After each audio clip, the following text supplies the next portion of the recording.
Hey folks, hope you're all doing well today. Happy Thursday and welcome to the end of week 2. Because Thursday is our Friday, I thought I'd do a little bit of casual Thursday today and wear a hat.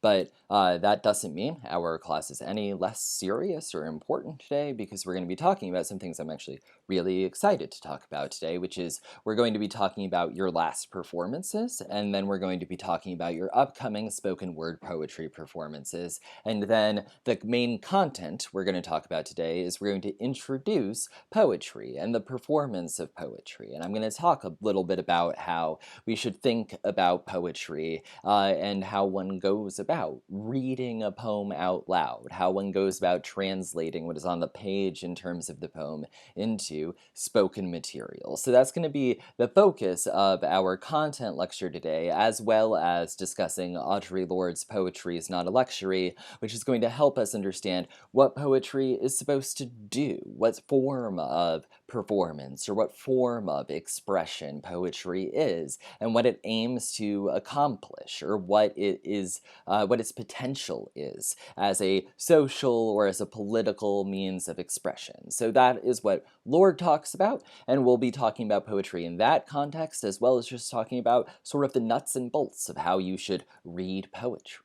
So those will be the 3 lectures that we're going to have today, each of which will be hopefully considerably shorter. I'm hoping for 3 about 20-minute lectures today that deal with each one of those things. That is, talk about the highlights and some constructives from your performances that you did last Thursday, and then talking about your upcoming assignment, which is a spoken word poetry assignment, and then talking about, as I said, sort of the nuts and bolts of poetry and what poetry can or should think about trying to express or accomplish. So that's going to be the breakdown today. So this video then is going to be talking about our last performances, and I want to lay down just some things that I think you did really well in these performances and things that we could think about improving or building on moving to the next performances. And so I'm just going to go down a list of a couple of highlights,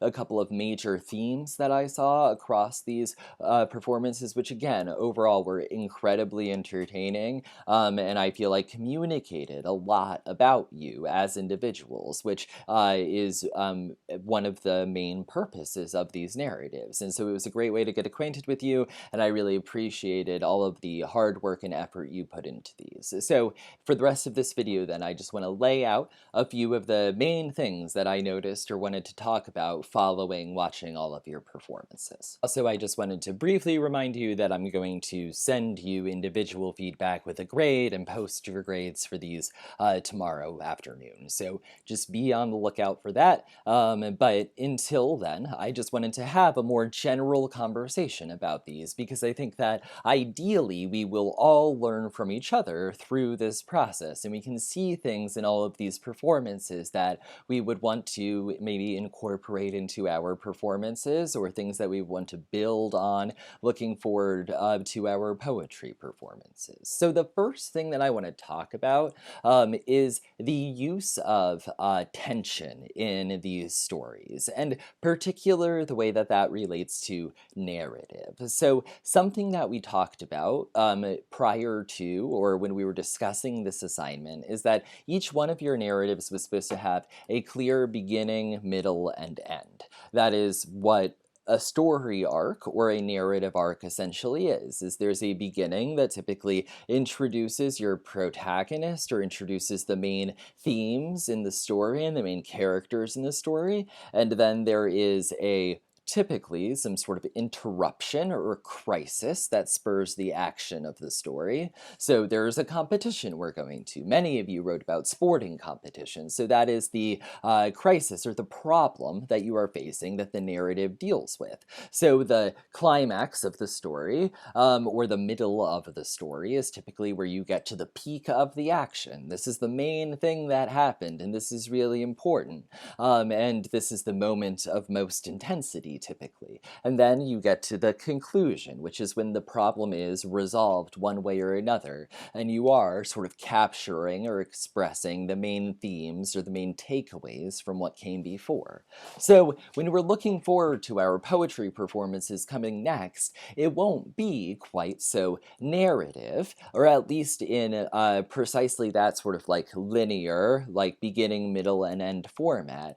But you should still think about all of your performances as building to this moment, this sort of peak. There being like a top of the action, a climax to your performance, and that is the place where the most important action or the most important thing is happening or being discussed, or the emotions in the story or in the performance, the delivery of the poem are coming to a peak. So that is what you want to think about as being the high point of your story, and that is what happens in the middle, and then you resolve that tension, typically, or you offer some sense of a conclusion or a takeaway, because maybe that tension isn't resolvable, and you just want to make your reader sit with the fact that the problem you introduced doesn't get resolved, or not your reader, but your audience, that problem doesn't get resolved. Maybe you want to make them sit with that. But in any case, you should have a conclusion that has an intentional effect on everything that has come before it. So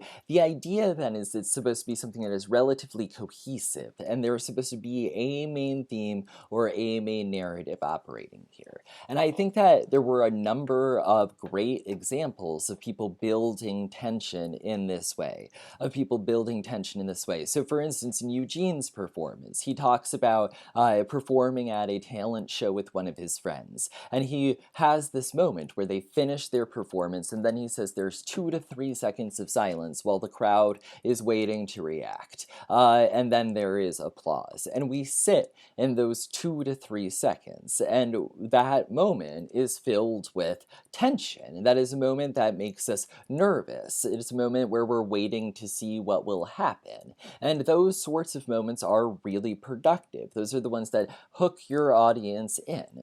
So another good example of this thing, I think, is Lizzie's performance, which is about an a cappella competition, if you remember, and them losing a member of their group right before this a cappella competition happens. And the tension introduced builds at this moment in which they have this terrible mic check, and she really leans into that moment of tension and talks about the way in which everything is going wrong, all of the feelings involved. She slows down in that moment to really amp it up.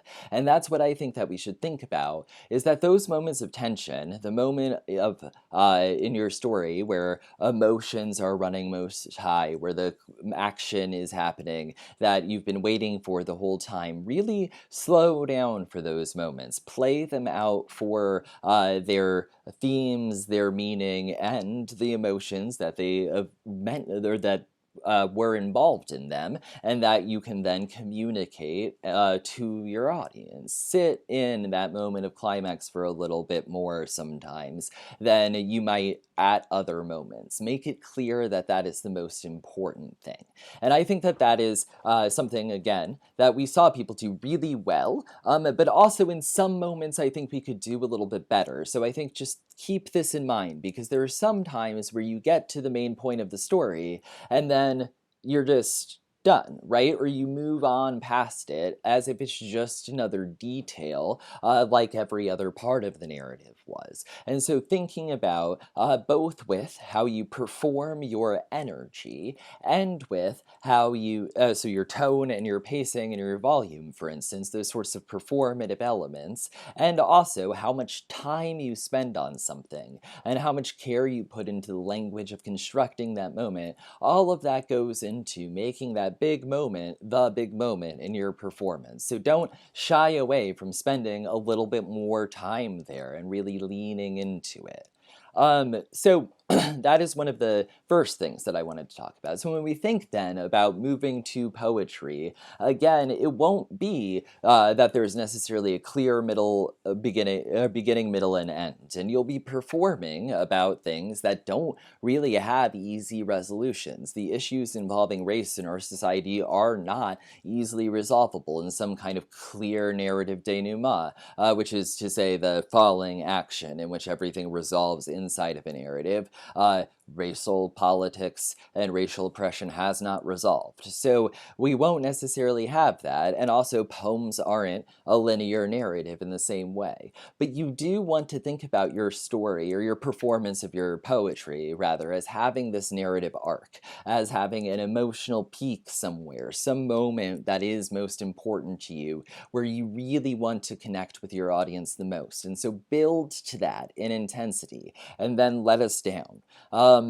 Which brings me to two sort of more logistical constructive criticisms that I wanted to give about this idea of narrative and pacing, which is that many of these performances began with you introducing your narratives. And so this was our first time meeting each other. And so I'm glad that you told us your name and what your year is, for instance.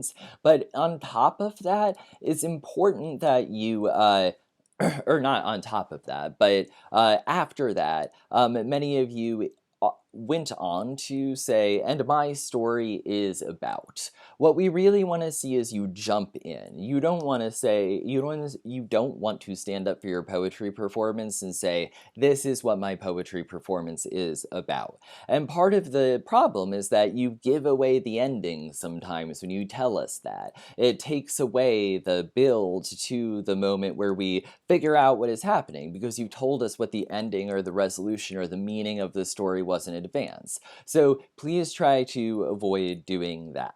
And then second of all, try to avoid just abruptly ending your narrative. Find a moment where you actually want to close and write that really compelling last line.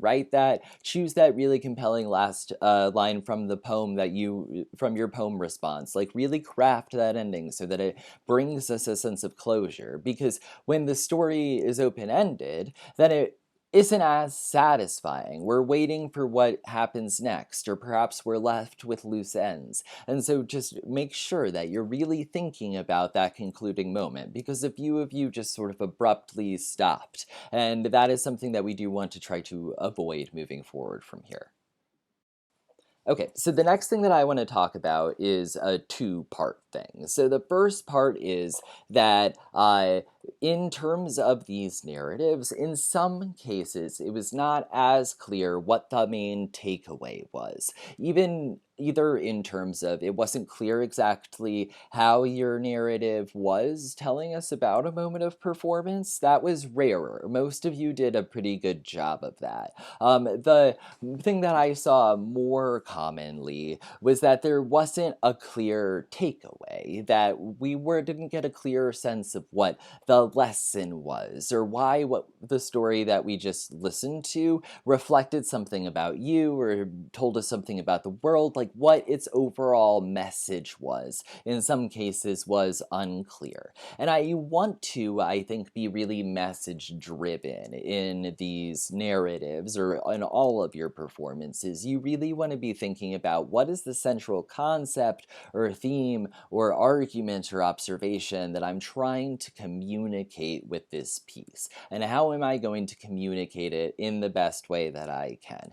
And I think that that sort of driving question is what is going to give your performances substance and make them really things that challenge us or educate us or make us think. And so really focusing on that takeaway, on that theme. Which brings me to the second point, which slightly is the I guess when people went too far in the opposite direction, perhaps. So there is a principle that is often taught in creative writing called show, don't tell, which is if you just express to us what the moral of the story is, if the conclusion is, so what I learned from this, or so the moral of the story is, or so my takeaways from this were, if you just put it out like that, then that's not real. That detracts from the narrative. That's a moment in which you're actually breaking out of the narrative to summarize its meaning. And so, what we really want to aim for is that is clear from the story that you tell. So, think about if you wanted to have the takeaway at the end. What is a moment that captured it? So, maybe your story is about teamwork. So, you want to end on the moment where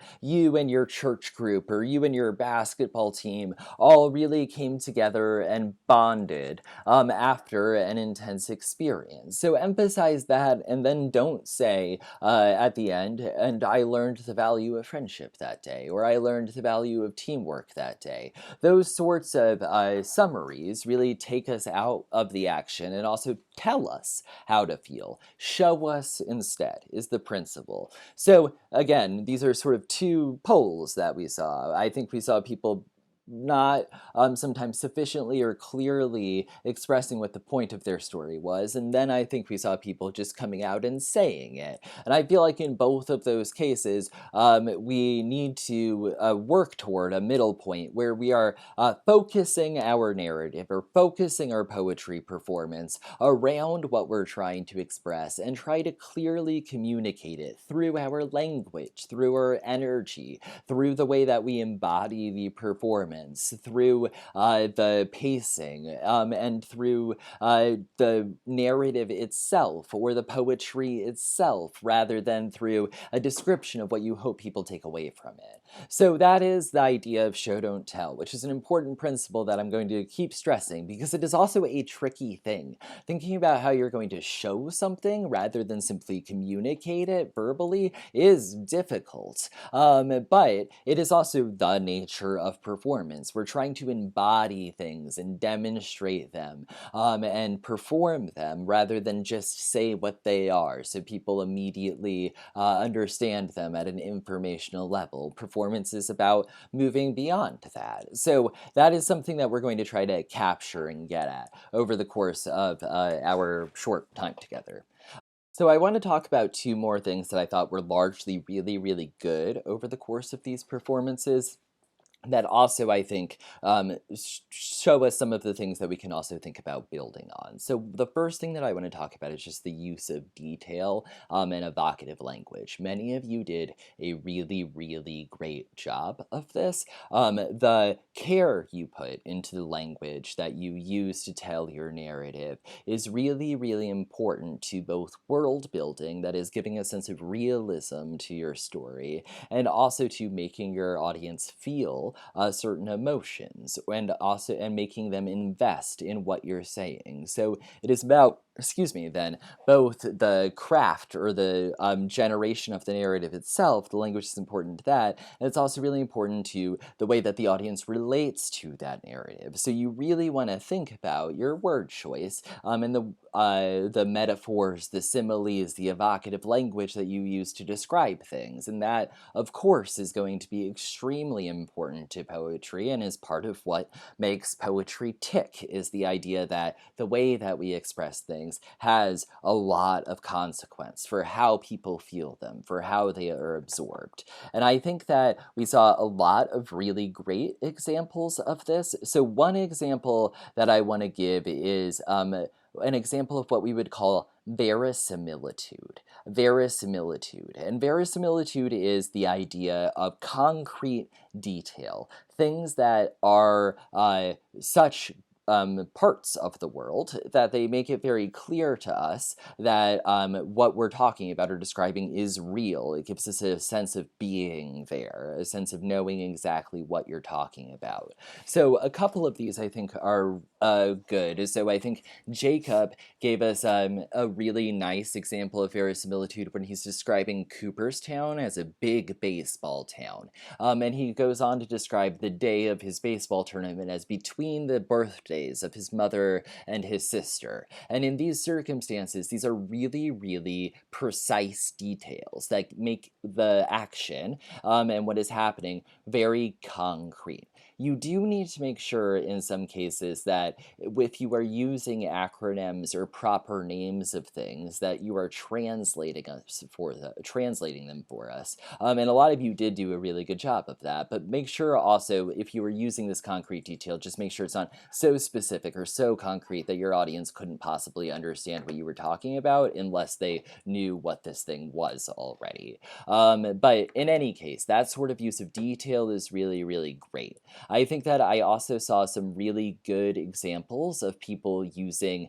poetic, metaphorical language, and also using repetition to create structure in their story, which is really, I think, something that we should think about as being almost poetic in nature, but something that is really powerful within narratives. Repetition of language, repetition of certain word choices, is something that gives your text something that, like a sense of structure, and also has an independent sort of literary effect. So I think the awesome example that we saw in this is in Megan's story of her church group standing up to an abusive pastor that they had. And she talks about transitioning from hugging herself tightly when no one stood by her, when people didn't believe their group about the pastor, and then being hugged tightly and this being a fake experience after the pastor was eventually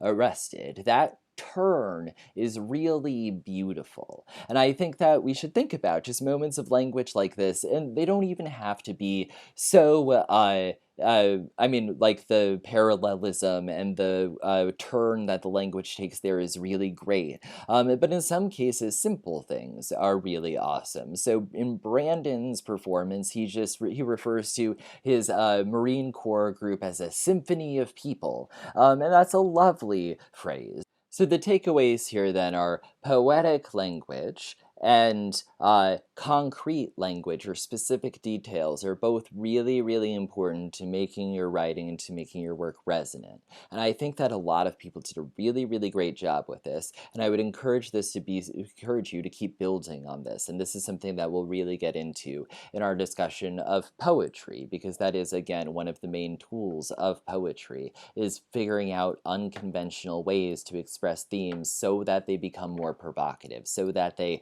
affect us or stick with us in ways that they might not have otherwise. So from there then, I just want to briefly move to talk about one or two other things. So one of those things is just a reminder that in terms of the use of physical gesture, sometimes the use of physical gesture can be a little bit too much, because if you're using your hands too much, it can be unclear when your gestures are significant and when they're just you talking with your hands. So I've been talking with my hands this entire time, but I'm not trying to gesture significantly. But if I was, I would try to constrain my hand movements in ways where it was very clear when I was gesturing in a way that was significant. And what I suggest to people a lot of times is don't try to not move your hands otherwise, but keep your normal talking hands in a box that runs basically from the top of your hips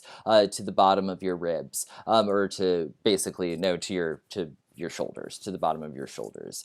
So from the bottom of your top of your hips to the bottom of your shoulders, about that range, so your torso, and keep your hands in a box there, so that when you're gesturing, it is at least physically constrained. And then when you want to really gesture, you go out of the box, and it is clear that you're doing so. And this can be also something that we want to think about in terms of tone. Well, some of you, I think, are in need of varying your tone or varying your volume a little bit more than you are right now. Others of you are shouting at times, or raising your volume too much, so that too much of your piece is in a climax in terms of, or at a high point in terms of emotional intensity. So when you really want to get emotionally intense later, you're not hitting that same ceiling because you've already hit it in delivering other parts of your story. So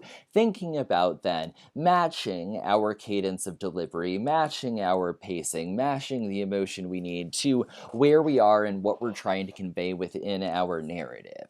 So one really great example that I think we saw of this is Samuel's performance, where he embodies this anxiety that he's experiencing through the entire piece. He is talking quickly, he is moving a lot, but then when he meditates, his whole tone shifts. He slows down, and now we're calm, and you feel that shift with him.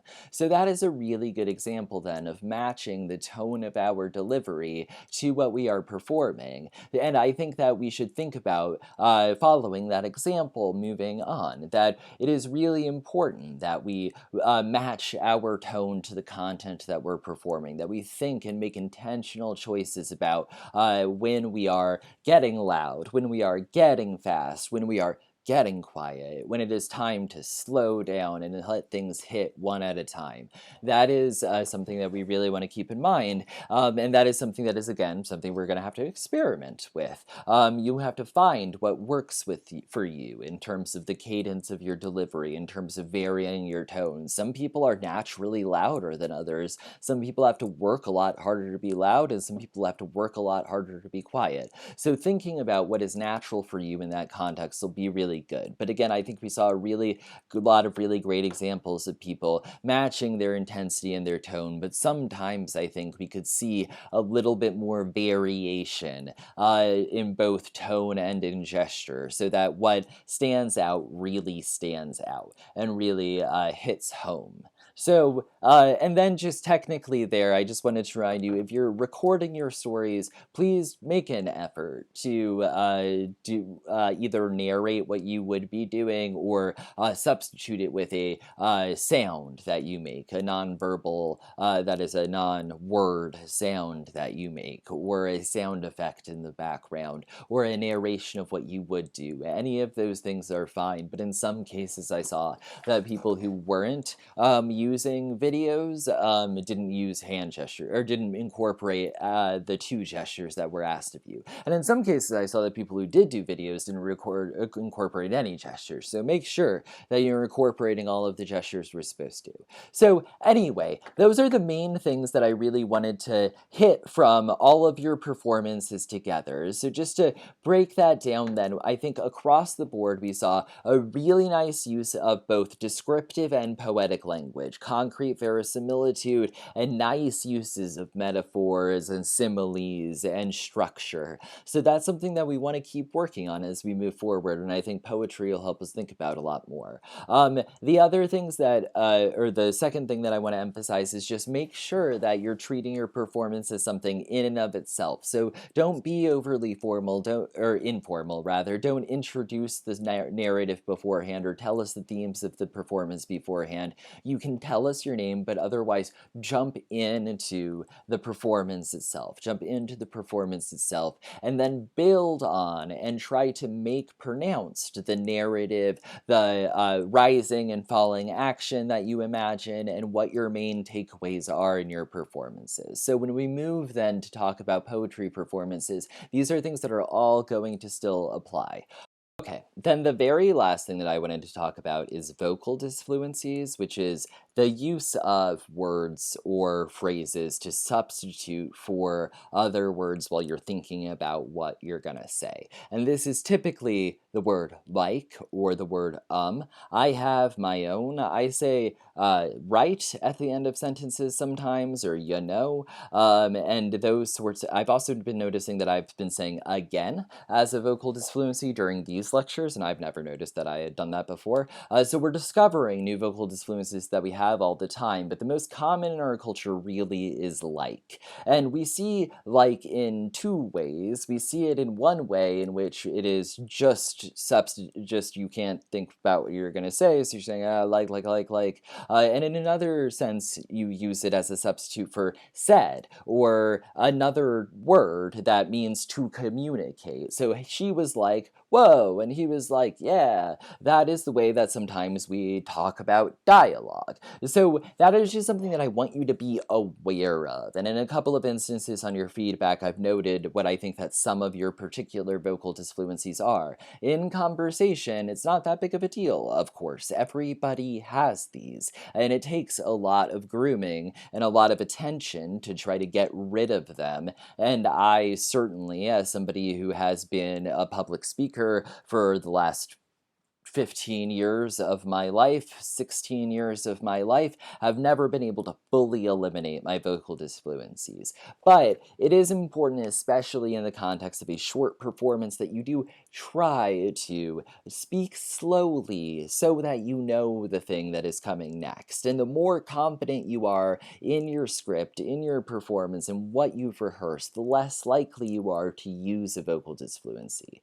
The other thing is to take time and attention to the way that you write out dialogue in your scripts. So instead of saying he was like and she was like, you can say he said, she scolded, he scoffed, they murmured. Those sorts of words are expressive and concrete and are good substitutes for the word like, which is not is to only really say it was as if they said this. I am not certain about what they actually said. That is the only time in which like is really appropriate, is if you're saying she was like this, and what you're saying is she was approximately that, or she approximately said that. But in general, strive to eradicate those things from your vocabulary when you are performing. And the way in which I would recommend you do that is both just through practice and familiarity and comfortability with your script, and also, as we said, through writing out the dialogue, because that is the time I hear people use it most often. But finally, just by slowing down, because the reason we do this is our brain hasn't caught up with our mouth yet. So if you actually slow your speech down a little bit more, you'll find that you use vocal disfluencies less because you're thinking about the next word before you're saying the next word. And if you do that, you know what you're going to say, so your brain doesn't have to fill it in with extra syllables. So those are my main points of feedback that I think apply to pretty much everyone. I will again give you individualized individualized feedback tomorrow afternoon, so be on the lookout for that. Now we're going to switch to our next video, where we're going to talk about very briefly, that one will be much shorter than this one, about the requirements for your poetry performances. So I will talk to you in a second.